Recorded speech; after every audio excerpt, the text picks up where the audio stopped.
Welcome to Discover the Future of Africa. Subscribe, share, and like. Today, the Mandela Washington Fellows are visiting the Michigan State Capitol building. Enjoy. Its past, while serving the people of Michigan as a modern, efficient seat of state government. And it continues to be a source of pride and inspiration for all who enter.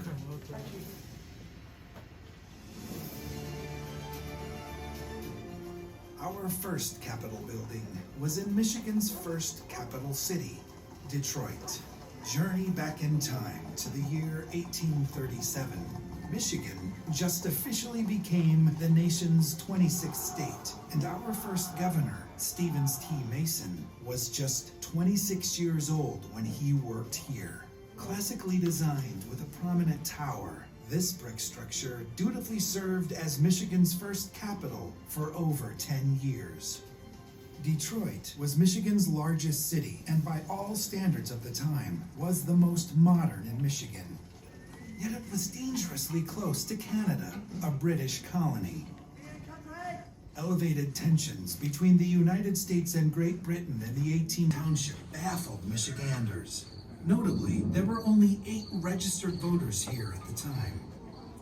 Compared to Detroit, it was a small, howling wilderness in 1847. The key to Lansing Township, however, was location. It was more accessible to lawmakers and citizens who traveled by horseback and train, and it was safely removed from British-ruled Canada. Time was of the essence. The state legislature of Michigan. As you can imagine, the new name soon lost favor, and it was quickly changed to Lansing. Agreed, a board of building commissioners was quickly assembled, and a nationwide contest was announced to find an architect to design the new Capitol. Inspired by the newly renovated U.S. Capitol, an unknown talent from Springfield, Illinois, Elijah E. Myers, won the competition with this design, Tuebor, which means I will defend in Latin, straight from Michigan's coat of arms. Tuebor was one of the first domed state capitol designs in America. So Thursday, October 2nd, 1873, was a proud day for the young state of Michigan. The dome itself, I know you've seen it on the outside. Our dome was climbed 267 feet tall. It is cast iron, also protected from the British. Our very first capitol is there in the very corner there. It doesn't really look like a capitol. You can notice that too. And then our second capitol came here to Lansing to be more central and also protected from the British. So this is our second building. We are now in the third capitol. If you want to keep coming this way, we're going to go through some exhibits. This is one of my great coworkers working on a Civil War flag there, just actually preserving that. And Michigan had over 90,000 flags. And we are now in our third capitol. The architect of this building, I feel, so you're seeing kind of a before and after view. The dome itself is at the very top center. And so I'm hoping we can see that once we get up there. This is where we make laws, and I know a lot of you are new to Michigan, so example like buckling your seatbelt, no texting and driving, all of that is done in the chambers of the legislative branch. We have groups here, quite large, that come here on a daily basis to rally, and so these are examples of groups that have been on the front lawn. I'm also not sure if you guys came in through the front today or through the side, but there's a great time for pictures on the front steps too. All right, we're gonna head upstairs. Yeah.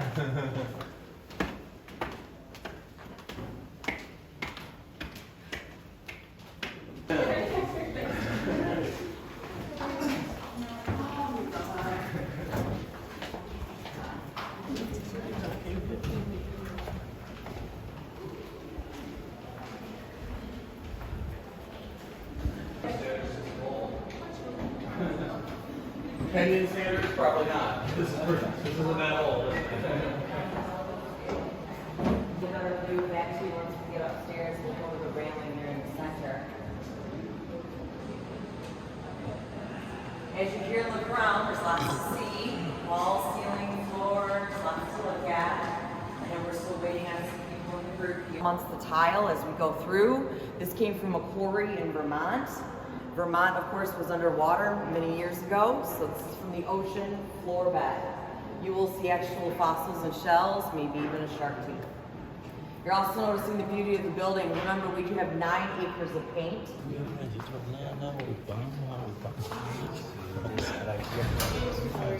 Okay. Or veto. If you ever do watch the news, say the governor will see the opposite, see on the news. This might be just like an old meeting room, I think. Old conference room. Oh, this is the, maybe this is the, well, I think this is traditional.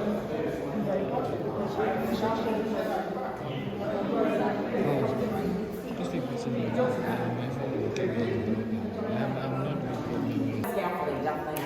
Sorry about that. Yeah, it's just too dangerous here for the construction.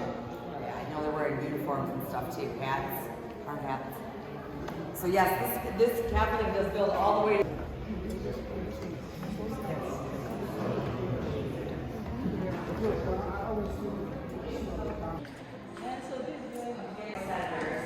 big difference in population as far as numbers they cover.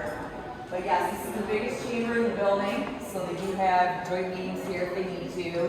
The speaker presides at the center rostrum, so that's who controls the floor. This is kind of like a big lunchroom in a way. They're like multitasking and definitely dividing time and discussing the issues. You will see the desks there that are original to the Capitol. And the we've got some construction stuff, yeah, I think that's what that is there. Usually they have a big picture like they did in the Senate, so maybe it's just removed for now. This is a TV right here, so I will be pointing to. Everything in Michigan, a little bit of view.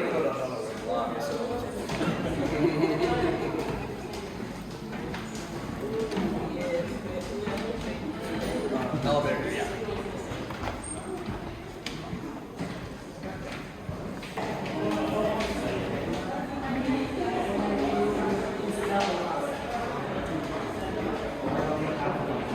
Suspend it all the way down to the floor below.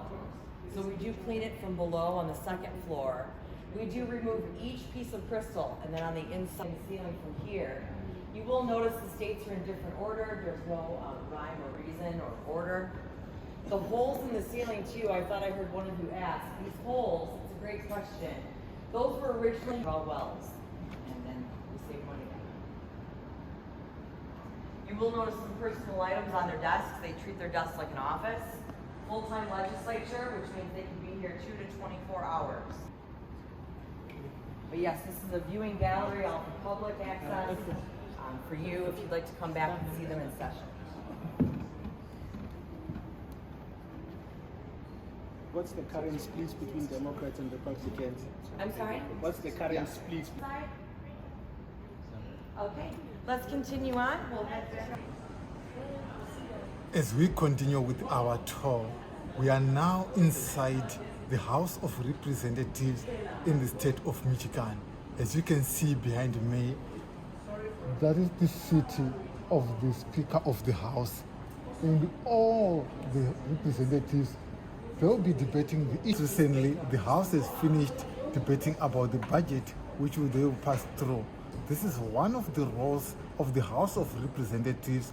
And with me are the Mandela Washington Fellows, whom I think they are going to make a difference back in their homes in terms of contribution to policymaking, contribution to how parliament is run, from what they are learning, as most of the African countries believe in parliamentary democracy.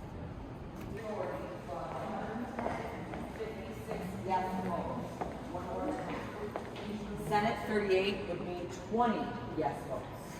Once it passes House and Senate, then it goes to Governor to be sign, yes, or veto, which is no. Yes. So it's a long process. And then here's the Senate, which is a lot smaller. The big difference is numbers here. So senators are about 300,000 per district. Representatives are about 90,000 per district. So that's difference in number. In the Senate, you will see their desks, those buttons and computers, anything they may need for session, the meeting they hold. There are personal items on their desks that you may notice too. For example, cheese. That's for Green Bay packaging. That is a different state than Michigan. That's for mainly football, which is our rival. Green Bay we are Detroit Lions. As you read the very front center, that's the nation symbol with the eagle. Eagle bear, that's a cookie jar. Yes, cookie jar. And then their boards for voting are, again, they treat their guys just like an office. Remember, they can be here from 2 to 24 hours a meeting. So they want things that are comfortable. You may notice their phones, the extra chair that's facing us in our direction. That's for standing. So we're about 5 years here. In the beginning, we had 5 judges. Now we have 7. Remember, it's always odd. You have to break a tie. Remember that they also have so they use that. This room is not used by them anymore, though. They're in a newer building called the Hall. They come to a conclusion whether they like it or don't like it. This is also televised. Okay, I know there were some of you that wanted the elevator as well. There's a main elevator right over here to the right. Take that to the ground floor. The rest of us are going to go back out this direction. As part of our tour here in the Michigan governance systems historical sites, we are now in the Supreme Court, and with me is Lillian from Kenya. Welcome. Thank you so much. Lillian, back home in Kenya, you are a legal practitioner, a lawyer by profession, and you are right here seated in the Supreme Court of the Michigan State. What's your feeling today? I must say, as an advocate of the High Court of Kenya and an officer of the court, just sitting at the Supreme Court here at Michigan gives me a sense of fulfillment. This is because back in Africa, almost most of our African countries use precedents from the United States. And for me, I take this chance to just marvel at the wonder of the structure of this Supreme Court and wonder of how we've adopted some decisions from this particular court. It's such a nice experience. Thank you, Lillian. As a young African leader, do you see yourself maybe 10 years, 20 years to come, able to make impactful cases which can be referred in the US saying they came from Africa? Thank you so much. I must say I am ready to take up the challenge so that we also have precedents from Africa, and I would also like to be from the bench, be a judge, and also create decisions that could be impactful back here in the United States. Thank you for your time. Thank you. I do hope you enjoyed this episode. Thank you for your usual support.